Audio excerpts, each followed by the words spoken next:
Bismillahirrahmanirrahim. Assalamualaikum warahmatullahi wabarakatuh. Alhamdulillahirabbil alamin. Wassalatu wassalamu ala asyrafil anbiya'i wal mursalin nabiyina Muhammadin wa ala alihi wa sahbihi ajma'in. Rabbi shrah li sadri wa yassir li amri wahlul 'uqdatam min lisani yafqahu qawli. Sidang jamaah salat maghrib yang dilakukan dengan ta'lim bahasa yang sama-sama berbahagia. Alhamdulillah wa syukurillah, kita senantiasa memberikan puji syukur kita hanya kepada Allah Subhanahu wa ta'ala. Ternyata pada malam ini saya diminta lagi untuk mengganti Ustadz yang berhalangan. Ya, mudah-mudahan tidak menjadi pengganti tetap. Alhamdulillah, pada malam ini jemaah sekalian, sebagaimana segmen pembahasan kita dalam kajian-kajian tadabbur Al-Quran, itu memang saya punya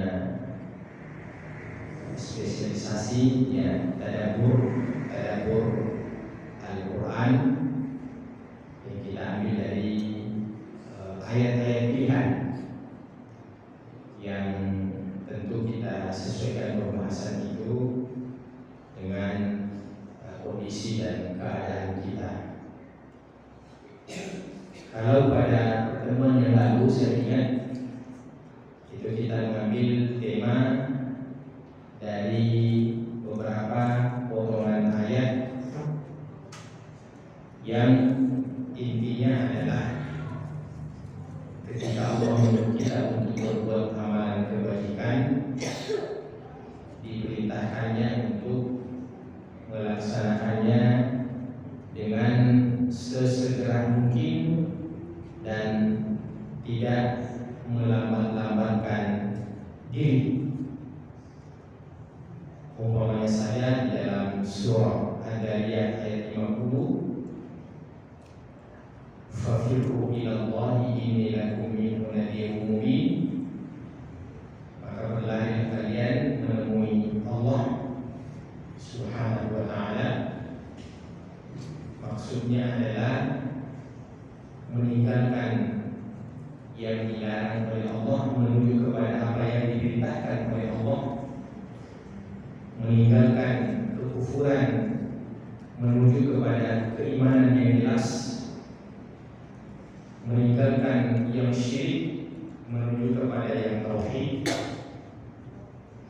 meninggalkan yang bid'ah, menuju kepada yang sunnah, meninggalkan yang jelek, menuju kepada yang baik, atau yang batil, menuju kepada yang hak, meninggalkan kelalaian, menuju pada mengingat Allah Subhanahu wa ta'ala. Semuanya itu masuk dalam contoh-contoh berlari menuju kepada Allah Subhanahu wa ta'ala. Pada malam ini jemaah sekalian, kita akan menambah satu pelajaran kita lagi. Kita angkat satu ayat, bahkan mungkin cuma sepotong ayat saja, dari surah Az-Zumar ayat yang ke-23 yang saya beri judul sebaik-baik perkataan adalah kalamullah. Sebaik-baik perkataan adalah kalamullah. Ini karena Allah Subhanahu wa ta'ala memang mengawali dengan mengatakan ba'da a'udzu billahi minasyaitonir rajim, Allahu nazzala ahsanal hadits. Allah yang telah menurunkan perkataan yang terbaik. Allah yang telah menurunkan perkataan yang terbaik. Yang mana dimaksud dengan perkataan yang terbaik? Allah Subhanahu wa taala memiliki kitab suci yang diturunkan pada setiap nabi pada setiap zamannya. Allah Subhanahu wa taala menurunkan kitab Taurat. Allah Subhanahu wa taala menurunkan kitab Zabur. Allah Subhanahu wa taala menurunkan kitab Injil. Semuanya itu adalah kitab-kitab suci yang Allah turunkan sebelum diturunkannya Al-Quran. Dan Al-Quran ini adalah merupakan kitab suci penutup daripada kitab-kitab sebelumnya. Sebagaimana Nabi Sallallahu Alaihi Wasallam menjadi nabi penutup dari nabi-nabi yang diutus oleh Allah sebelumnya. Allah Subhanahu wa taala mengatakan, "Tilka rusul faddalna ba'dahum 'ala ba'd." Itulah nabi-nabi dan rasul-rasul yang kami berikan keutamaan antara satu dengan yang lain.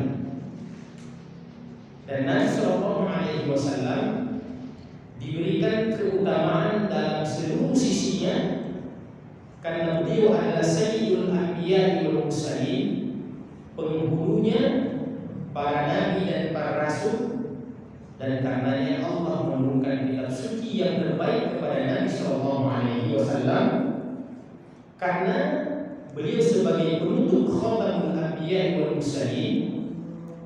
Dan juga tidak ada lagi kitab suci yang Allah turunkan setelah Al-Quran.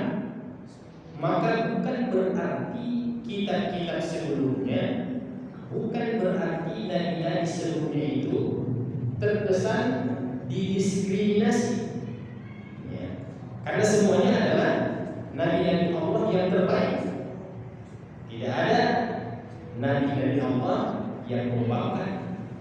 Tidak ada Rasul Allah yang menentang perintah Allah Subhanahu wa taala.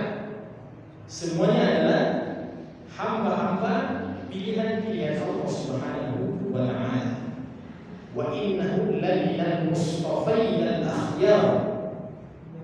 Jadi al-mustafa itu orang pilihan, al-akhyar itu juga orang pilihan.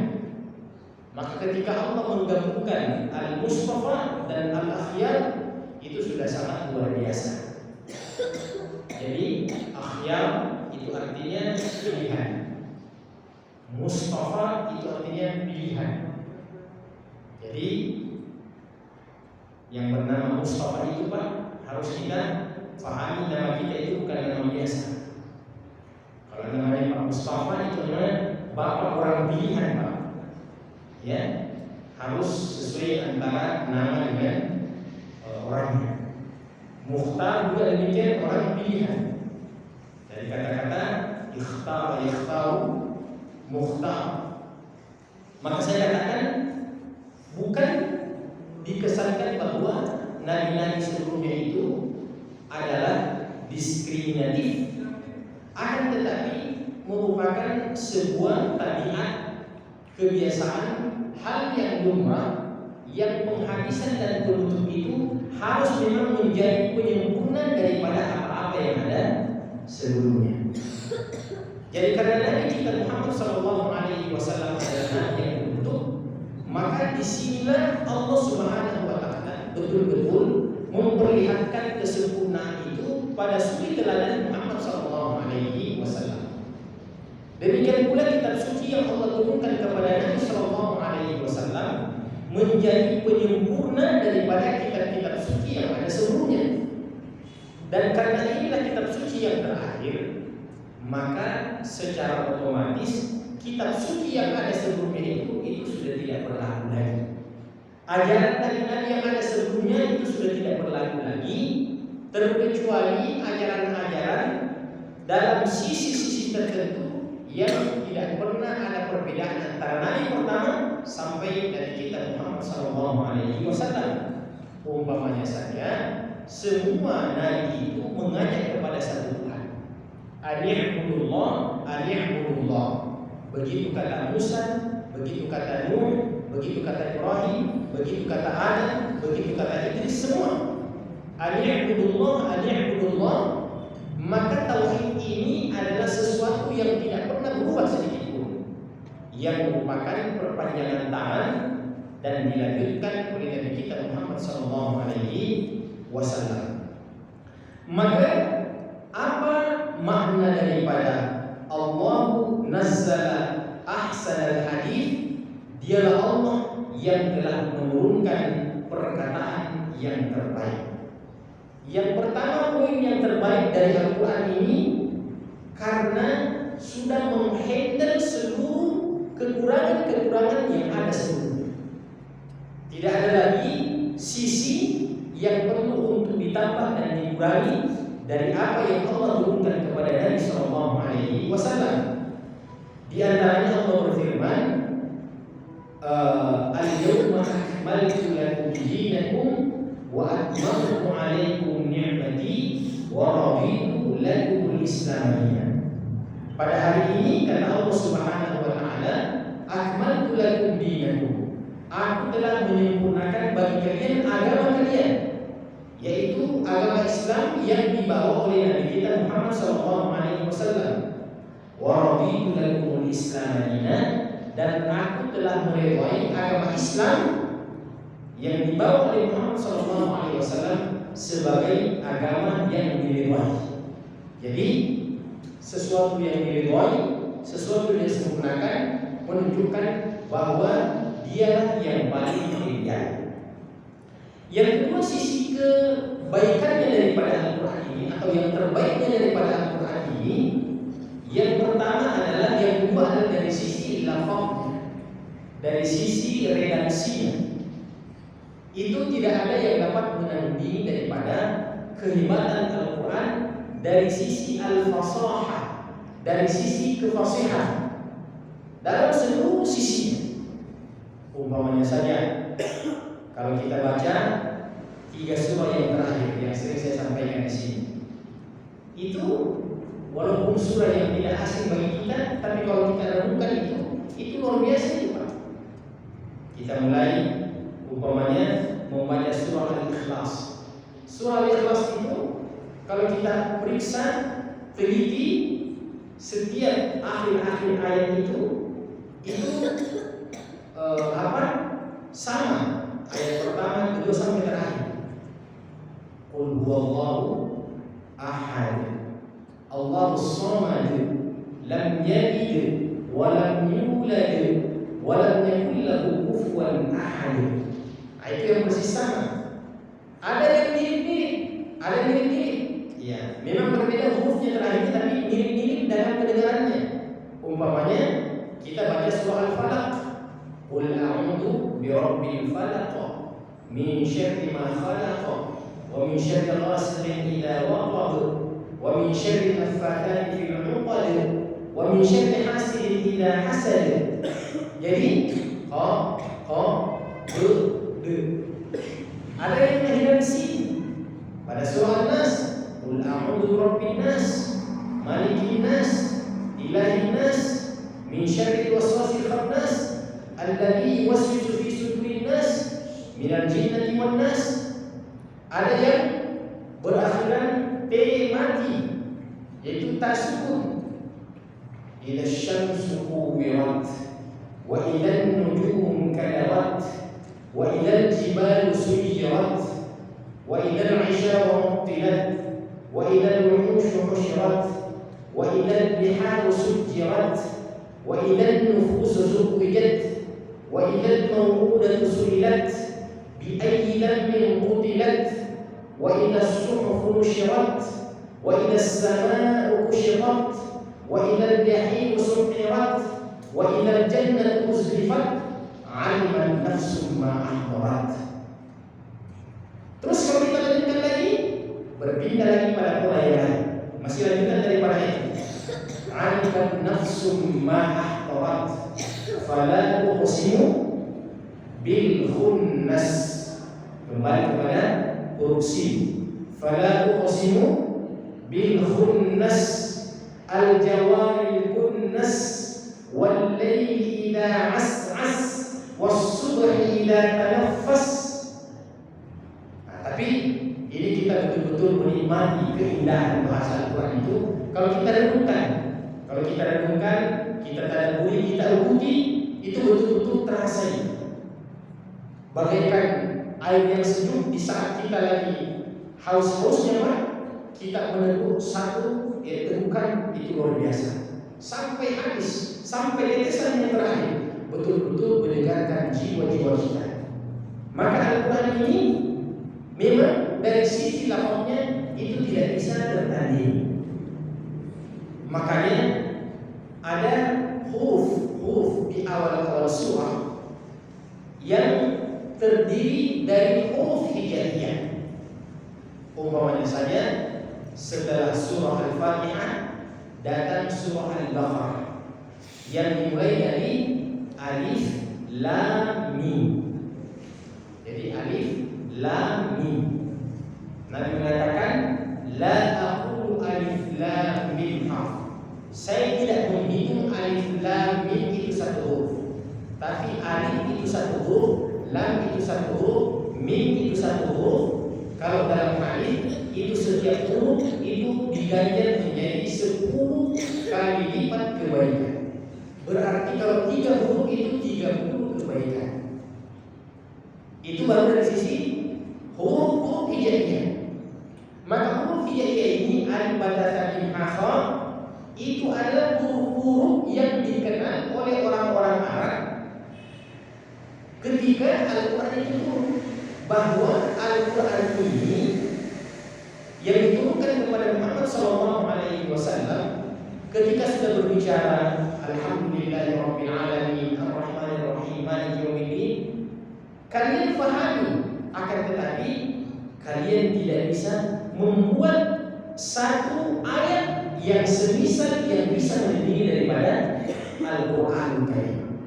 Jadi walaupun orang Arab itu adalah penyanyi, adalah pujangga, ahli bahasa, akan tetapi orang Arab itu sendiri mengakui bahwa Al-Quran ini dari sisi tata bahasa itu tidak ada yang dapat menandinginya. Maka kata para ulama, alif lam mim, ha mim, yasin, ya qaf, bahkan ada 5 kaf, ha, ya, ain, shad dalam surah Maryam.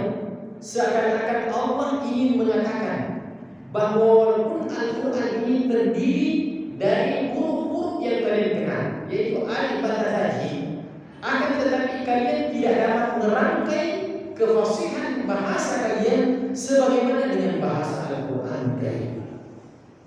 Apalagi orang Arab yang memiliki rasa bahasa yang sangat tinggi sekali, itu mengakui akan kehebatan Al-Quran Karim. Dan karenanya orang-orang Arab itu menuduh Nabi Muhammad SAW datang dengan bahasa Al-Quran ini yang memang menyihir pendengar-pendengarnya. Jadi bahasa itu memang ada yang istilahkan menyihir. Sama kalau orang yang pandai berpidato, yang orator, orang kadang-kadang itu terbawa apa maunya, yang berpidato itu maka akan diikuti. Nah itu namanya menyihir, ya, dalam arti kiasan. Maka Nabi SAW dianggap bahwa jangan-jangan Muhammad ini bukan sihir. Yang setiap didengarkan bahasa Al-Quran yang dibacakan itu banyak orang yang ikut dengan beliau. Banyak orang yang ikut dengan beliau. Iya, Masya Allah. Ini satu dakwah besar yang dilakukan oleh salah satu negeri kaum muslimin, negara Arab, yang melakukan sebuah pesta dunia, akan tetapi mampu untuk memperlihatkan dakwah lewat Al-Quran, yaitu Piala Dunia di Qatar yang pertama kali, ya, ada Piala Dunia yang pembukaannya dibacakan Al-Quran surah Ar-Rahman. Itu luar biasa itu Pak.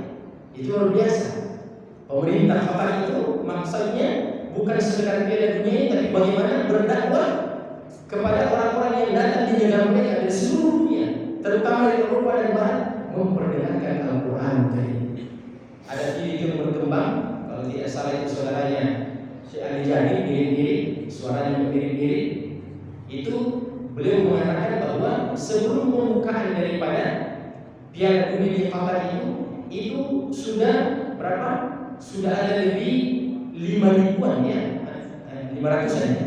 Ada sekitar 500-an lebih yang sudah masuk Islam sebelum pembukaan. Ketika sudah dibuka, maka bertambah lebih 1.000 yang masuk Islam. Itu dengan Al-Quran Karim. Mirip-mirip ketika Umar bin Khattab mendengarkan Al-Quran pertama kali yang dibacakan oleh adik iparnya. Maka ketika beliau mendengarkan Al-Quran itu, beliau mendapatkan petunjuk dari Allah Subhanahu wa Ta'ala, dan beliau meminta diantar untuk bertemu dengan Nabi Sallallahu Alaihi Wasallam dan mengucapkan 2 kalimat syahadat di hadapan Nabi Sallallahu Alaihi Wasallam. Nah, seperti ini yang kita harapkan pemimpin-pemimpin kaum muslimin dengan kekayaan mereka, dengan fasilitas mereka dapat berdakwah sesuai dengan skop yang kekuatan mereka. Ini bukan lagi berdakwah ya yang sifatnya pribadi-pribadi. Dan saya teringat ketika Nabi Sulaiman diberikan dan dianugerahkan kekuasaan oleh Allah Subhanahu wa Ta'ala, beliau bukan berdakwah personil di dalam negerinya, dalam kaumnya, tapi beliau punya target untuk mengislamkan satu negeri, yaitu negeri Sabah, di Yaman pada hari ini, di mana ia mengislamkan seorang raja, yaitu Ratu Balqis. Dengan kekuatan yang dimiliki, dengan kekuasaan yang dimiliki, dengan fasilitas yang dimiliki, dia perlihatkan kepada orang-orang kafir itu bahwa apa yang kalian miliki itu kecil dibandingkan dengan apa yang saya miliki, untuk tujuan menarik mereka untuk masuk ke dalam Islam. Bayangkan Nabi Sulaiman itu Pak, dengan pedenya mengirim surat kepada Ratu Balqis, innahu min Sulaiman wa innahu bismillahirrahmanirrahim. Surat ini berasal dari Raja Sulaiman yang diawali dengan nama Allah yang Maha Pengasih yang Maha Penyayang. Jadi dia awali dengan mendakwai, memperkenalkan Allah Subhanahu wa Ta'ala. Innahu min Sulaiman wa innahu bismillahirrahmanirrahim. Tidak ada rasa canggung-canggung, dengan penuh pede memperkenalkan agamanya, memperkenalkan Allah Subhanahu wa Ta'ala. Maka saya rasa ya saudara kita di Qatar ini, ya rajanya Qatar, amirnya Qatar, itu masya Allah bukan pekerjaan biasa-biasa itu Pak. Apalagi di antara kita dengarkan beritanya itu, di Qatar selama Piala Dunia tidak boleh ya menenggak minuman keras, tidak ada pembukaan selama Piala Dunia itu Pak. Ini bukan pekerjaan gampang ini Pak. Itu karena punya power, punya kekuatan, akhirnya dapat dilihat. Sebagaimana juga Nabi Sulaiman alaihi salatu wassalam ketika mengirim surat kepada sang ratu ini, itu langsung dia dakwai dan dia katakan alla ta'lu alayya wa'tuni muslimin. Itu kalau orang punya izah, punya kemuliaan Pak. Alla ta'lu alayya wa'tuni muslimin. Itu ada perkataan Nabi Sulaiman kepada sang ratu tersebut, alla ta'lu alayya, jangan coba-coba menentang saya. Coba bayangkan Pak. Adakah negeri kaum muslimin pada hari ini Pak yang berani mengatakan kepada negara-negara adidaya seperti Amerika, Allah ta'ala alayhi, jangan coba-coba menentang kami karena kami mayoritas. Waktuni muslimin, dan datanglah engkau dalam keadaan menyerahkan diri. Makanya Ratu Balqis itu berkunjung ke istananya Nabi Sulaiman. Sebelum dia datang, maka dia musyawarah dengan seluruh anggota-anggotanya dan bawahan-bawahannya. Di antara bawahan daripada Nabi Sulaiman adalah seluruh jin-jin yang ada itu merupakan bawahan dan tentara-tentara daripada Nabi Sulaiman alaihissalam. Dia bermusyawarah, ini sebentar lagi sang ratu ini akan datang ke tempat ini dan kita harus memperlihatkan sisi-sisi keduniaan sebagaimana mereka memang pendekatan dunia. Maka cara kita berdakwah kepada seseorang itu kita sesuaikan. Kalau orang itu pendekatan duniawi, maka tidak apa-apa.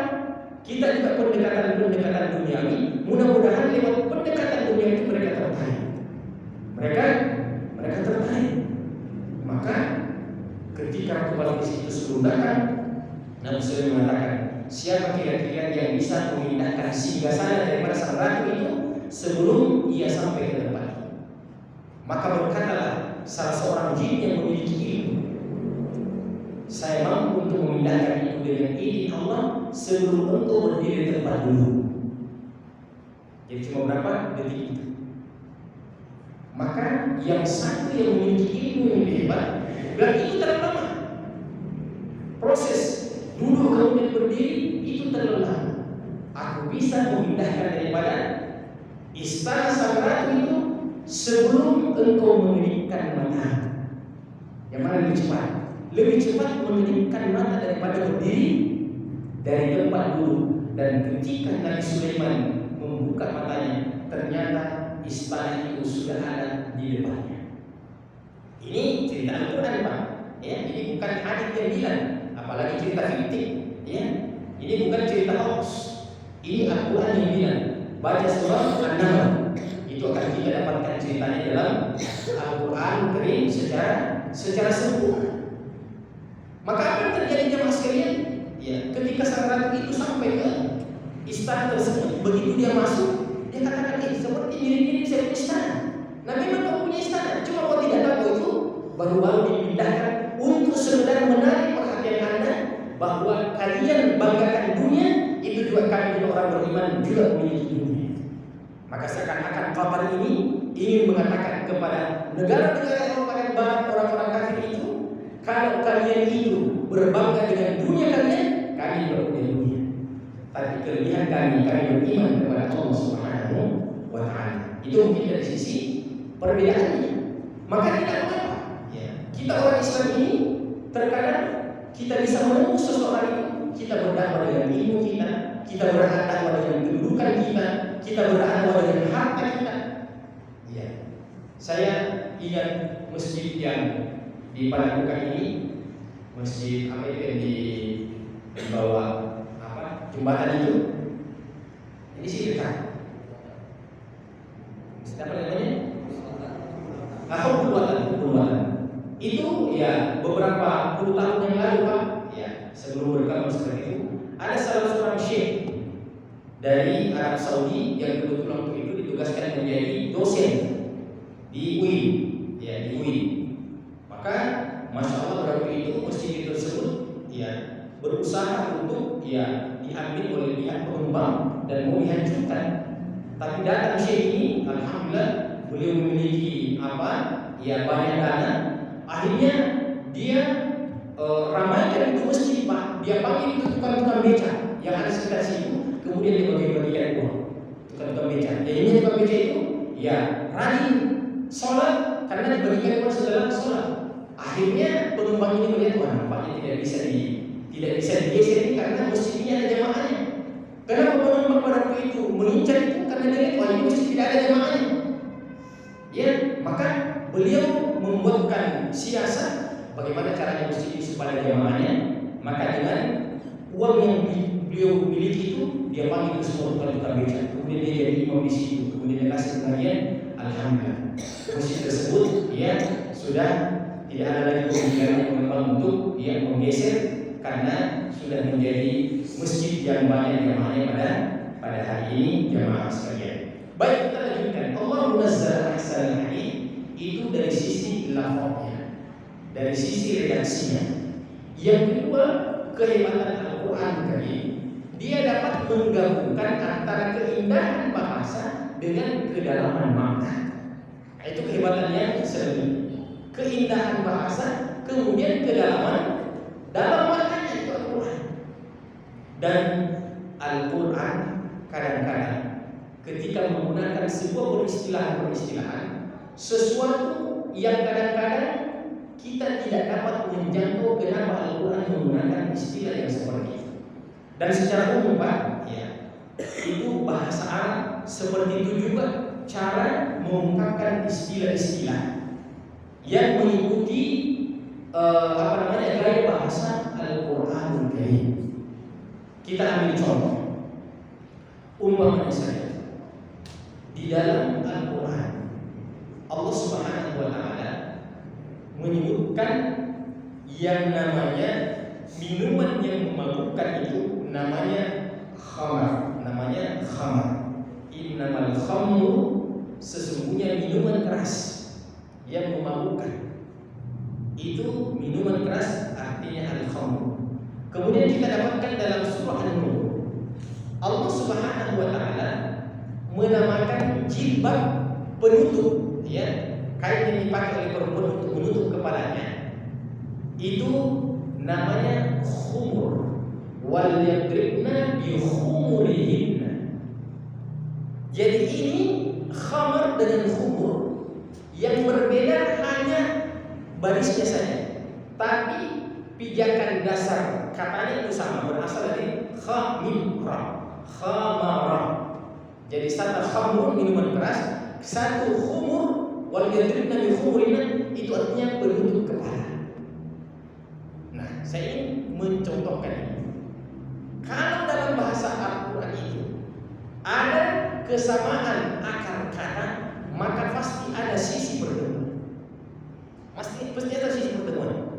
Sekarang sangat sulit untuk kita kaitkan apa kaitannya antara minuman keras dengan penutup kepala. Tidak ada sama sekali. Satu yang terlarang, satu yang disyariatkan. Tapi satu disebutkan khamr, satu disebutkan khumur. Nah, al-khumur itu memang artinya penutup, ya. Nabi SAW mengatakan kalau malam khammiru awalikum, atau kama qala sallallahu alaihi wasallam. Kalau malam itu tutuplah makanan-makanan yang kalian sisa-sisa makanan itu yang maksudnya masih layak untuk makan, ya, makan siang, makan sore masih ada yang tersisa ikan laut. Tutup itu sisanya. Begitu lengkapnya syariat Islam sampai perkara seperti itu diajarkan oleh Nabi Sallallahu Alaihi Wasallam. Seperti ditutup yang mungkin datang tikus apa dan sebagainya yang akan mengotor daripada makanan itu. Nah, yang saya ingin ambil di situ, Nabi mengatakan khammiru, tutuplah. Berarti khumur itu sudah benar diistilahkan dengan khumur karena penutup. Sekarang apa kaitannya minuman keras itu namanya khamrun, sementara jilbab itu namanya khumur?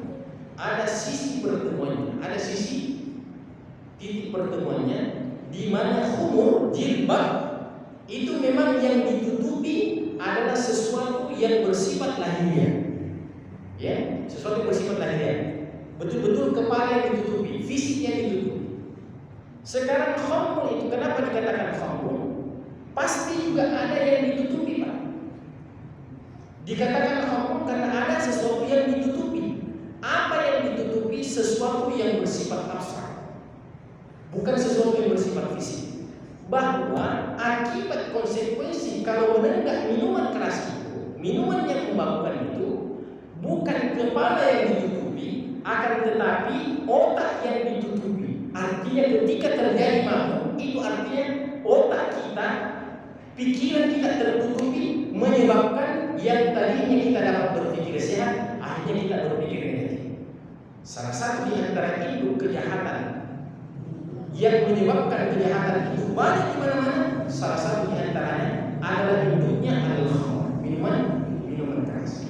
Jadi ternyata titik pertemuannya antara khumur, yaitu jilbab, dengan al-khamr sama-sama menutupi. Satu yang menutupi sesuatu yang hakiki, satu yang menutupi sesuatu yang abstrak. Makanya dia diharapkan karena Islam datang ini memuliakan akal. Islam datang ini memuliakan akal. Maka karena akal ini dimuliakan, Pak, maka tidak boleh dia dizalimi dengan cara melakukan tindakan-tindakan yang menyebabkan hilang akal itu. Dan semua yang dilindungi oleh syariat ini, itu hukumannya dalam Islam itu memang sangat luar biasa. Contoh, Islam datang untuk memelihara akal. Maka ketika seseorang itu sengaja membuat dirinya mabuk dengan menenggak minuman keras, dalam hukum Islam itu Umar bin Khattab itu mencambuk orang peminum khamr itu dengan 100 kali cambukan. Itu dicambuk dengan 100 kali cambukan. Karena orang ini dengan sengaja menghilangkan akal sesuatu yang dipelihara oleh agama. Yang kedua, Islam datang ini untuk melindungi dan memelihara harta. Memelihara harta. Jadi hifdzul mal. Oleh karena itu dalam Islam, kalau ada orang yang tidak menjaga harta dengan arti mengambil hartanya orang yang bukan haknya, namanya mencuri. Maka apa hukumannya di dalam Islam? Bukan sekedar bilang dipukul-pukul biasa, tapi dalam Islam itu dipotong tangannya mencuri. Wasari wasariqatu faqta'u aydiyahuma. Semua hukumannya ini yang ekstrim-ekstrim. Karena memang sesuatu yang sangat penting. Apalagi Islam datang untuk menjaga keturunan. Islam datang untuk menjaga keturunan. Maka dalam Islam diharapkan berzina. Karena orang yang berzina itu tidak menjaga keturunannya, keturunan menjadi tidak jelas siapa bapaknya. Ya. Maka ketika ada orang yang berzina dalam hukum Islam, ketika dia seorang pemuda atau pemudi yang belum pernah menikah sebelumnya, maka hukumannya adalah dicambuk 100 kali. Kalau dia orang yang sudah menikah, bukan sekedar dicambuk, tapi dia digalikan yang tanah, kemudian ditanam orang itu secara vertikal. Ditanam secara vertikal, turun ke bawah, kemudian yang tersisa adalah bahagian lehernya sampai kepalanya ke atas. Adapun yang sisa ini itu ditanam ke bawah. Baru bagaimana setelah itu? Itu secara beramai-ramai dilempar batu sampai mati. Itu dalam hukum Islam. Ini serang-serang semuanya, Pak. Ya, serang-serang semuanya. Tapi kata para ulama, Islam tidak mengawali dan memperkenalkan ajaran Islam ini dari hukum jinayah. Tidak. Islam memperkenalkan agama ini dari sesuatu yang sederhana, memperkenalkan Allah Subhanahu wa taala. Jadi jangan kalau ada orang yang masuk Islam, hati-hati. Kalau berzina kok, kalau kau mencuri, potong tangan. Kalau kau ini pokoknya ini, jangan berdiri di situ. Ada kisahnya seorang dai yang pernah berdakwah ke Afrika, Pak, ke Afrika. Jadi alhamdulillah masuk Islam semuanya itu. Tapi setelah dia masuk Islam, tiba-tiba mereka ini sebagian banyak di antara mereka orang sudah dewasa. Setelah itu langsung diajak pergi ke rumah sakit mau disunat, Pak. Karena rata-rata orang mau disunat. Ya, karena orang kafir mau disunat. Ya. Sebelumnya itu sudah dikasih pemahaman bahwa orang yang murtad itu dalam agama itu dipenggal lehernya. Membedal lehernya mufak. Siapa yang mengganti agamanya maka bunuh dia dipenggal. Nah, itu dia sudah punya pemahaman seperti itu. Tapi dai ini langsung memperkenalkan yang ekstrim-ekstrim, yang serang-serang. Jadi dia bilang setelah masuk Islam wajib dikhitan. Dia kira kalau dikhitan itu dipotong itu. Ya, bilang tidak dipotong, cuma kulit-kulitnya saja. Akhirnya dikatakan, wih, luar biasa dikatakan ini ajaran Islam ini. Begitu kita mau masuk langsung kita mau dipotong, maksudnya disunat. Tapi kalau tinggalkan juga dipotong, masuk dipotong, keluar dipotong. Akhirnya menyerahkan Islam ideologi. Jangan kita berdakwah dan cara seperti itu. Tapi dakwah mulai dari yang indah-indah. Yang hukum jinayah itu setelah Nabi SAW berada di Madinah, ada orang yang dirajam, ada orang yang dipotong tangannya. Itu paling terakhir setelah mereka memahami tentang hukum Islam. Maka karena pentingnya persoalan harta, persoalan keturunan, persoalan agama, maka Islam cara melindunginya dengan cara hukuman yang sangat keras. Hukuman yang sangat keras sekali. Maka jangan pernah kita mau menghambur-hamburkan harta kita, karena Allah mengatakan wala tubadir dan berhirau. Ini yang kedua. Al-Quran dari sisi lafaznya tidak ada yang memanakan. Yang kedua dari sisi maknanya itu sangat mendalam sekali. Kemudian Allah Subhanahu wa taala mengatakan kitab mutasyabihan. Ini kitab suci Al-Quran ini semuanya selevel ayat-ayatnya. Tidak ada yang di bawah-bawah, tidak ada yang pertengahan, tapi selevel ayat-ayatnya. Makanya jemaah sekalian,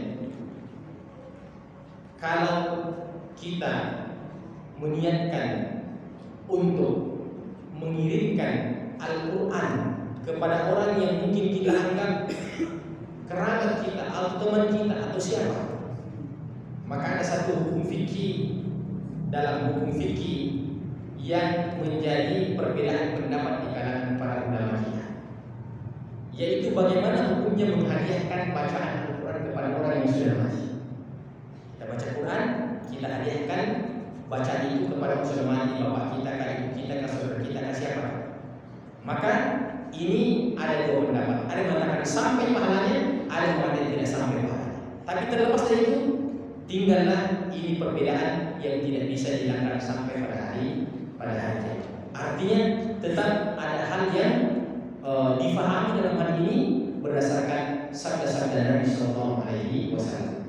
Maka kalau kita mengirimkan Al-Quran kepada orang-orang mati itu, kalau menurut saya, artinya kirimkan yang mana saja yang menurut kita itu bacaan daripada Quran dan mudah. Kirimkan surah Fatihah, kirimkan Al-Ikhlas, kirimkan Al-Falaq, kirimkan An-Nas, kirimkan Al-Baqarah saja. Yang saya ingin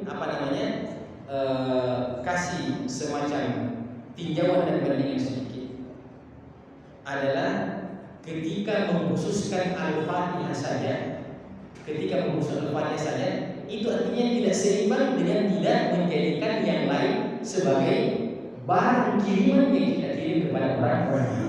Maksudnya di samping kita kirimkan juga surah Al-Fatihah, kirimkan juga dengan yang lain. Sehingga ketika kita habis berdoa, itu tidak selamanya Al-Fatihah yang kita niatkan untuk kita kirimkan, agar supaya Al-Quran ini yang 30 juz ini benar-benar bagi orang yang memandang bahwa pahalanya sampai kepada orang mati, maka kita bisa mengirimkan. Bahkan boleh seseorang itu menghatamkan Al-Quran mungkin beberapa hari dari surah Al-Fatihah sampai An-Nas. Terus dia katakan, ini hasil bacaan saya, mudah-mudahan sampai kepada ibu saya, sampai kepada bapak saya, pahalanya insya Allah. Maka seperti itu yang lebih sempurna insya Allah. Kemudian poin yang terakhir yang saya akan bahas sebelum masuk Anda bisa, Allah mengatakan mathani.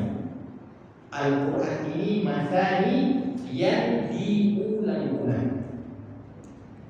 Al-Quran ini yang diulang-ulang. Maksudnya Al-Quran ini jemaah sekalian itu penuh dengan pengulangan. Apa yang diulang-ulang Al-Quran? Yang pertama, kisah-kisah itu diulang-ulang. Bukan sekali kisah dalam Al-Quran. Hampir setiap surah, bahkan satu surah itu berulang-ulang kisah. Kisah para nabi, kisah umat-umatnya, kisah orang-orang yang mengikuti para nabi, kisah orang-orang yang durhaka. Makanya ada satu surah dalam Al-Quran namanya surah Al-Qasas, surah tentang kisah-kisah. Dan karena kisah itu manfaatnya adalah memberikan pelajaran bagi kita yang masih hidup. Bagi orang yang berhasil, maka pelajarannya kita mengambil buku dan contoh. Bagi orang yang mungkin mendapatkan siksaan, pelajarannya adalah supaya kita menghindari perkara-perkara yang menyebabkan hal tersebut mereka akan mendapatkan murka dari Allah Subhanahu wa Ta'ala. Ada lagi saya baca tadi di medsos yang berkaitan dengan Piala Dunia ini. Itu kesebelasan Jerman. Ternyata Ustaz ini penggemar bola juga sedikit. Penting jangan itu sampai subuh Pak, sehingga kita tidak bangun sholat subuh. Silakan nonton bola, hobi, tapi jangan berlebihan. Jangan berlebihan. Itu kesebelasan Jerman, saya tidak tahu, membaca di situ. Itu gagal mendarat di lapangan terbang Qatar. Itu karena bajunya kesebelasan itu yang ada lambang LGBT-nya atau pesawatnya.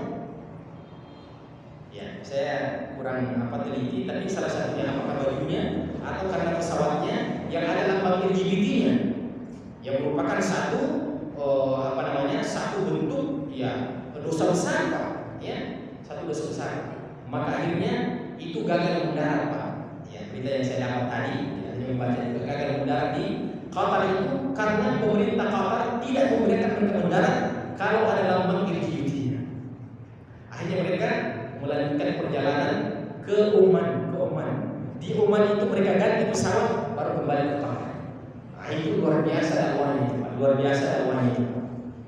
Bayangkan, ya, mampu melarang sebuah negara untuk melakukan hal-hal yang, ya, dan itulah masuk dalam man ra'a minkum munkaran falyughayyirhu biyadihi. Siapa bisa berubah dengan kekuasaannya, maka dia berubah dengan kekuasaannya.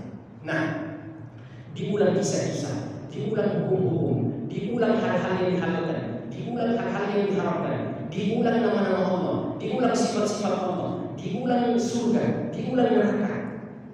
Bahkan, ya, ada penelitian bahwa ternyata dalam Al-Quran itu seimbang antara penyebutan surga dan penyebutan neraka. Al-Jannah itu 100 kali dan An-Nar itu 100 kali. 100 kali Allah sebutkan surga dan 100 kali Allah sebutkan neraka. Maka itu seimbang. Nah, apa yang kita ambil dari sini?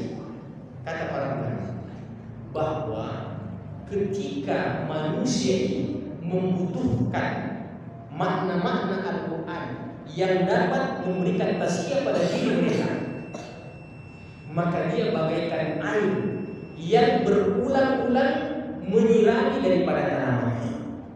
Jadi tanaman, Pak, itu walaupun banyak, ya, porsinya air, tapi kalau hanya sekali saja itu tidak bermanfaat.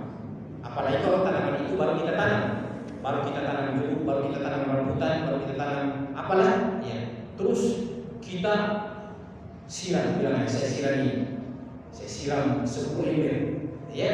Tapi satu kali, setelah itu kita tidak siram lagi, maka itu tidak bermanfaat.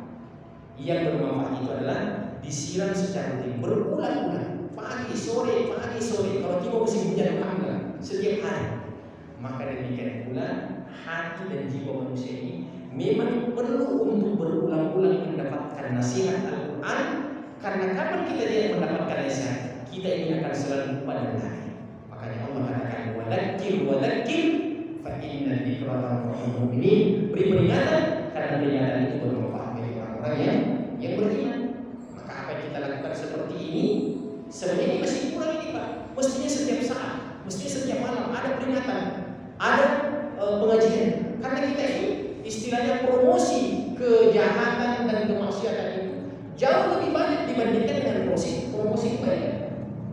Kita sering ini kalau menonton di di YouTube, Pak, iya, mau buka ceramahnya luas atau siapa, ya, pasti kalau kita buka itu, Pak, pasti iklan dulu.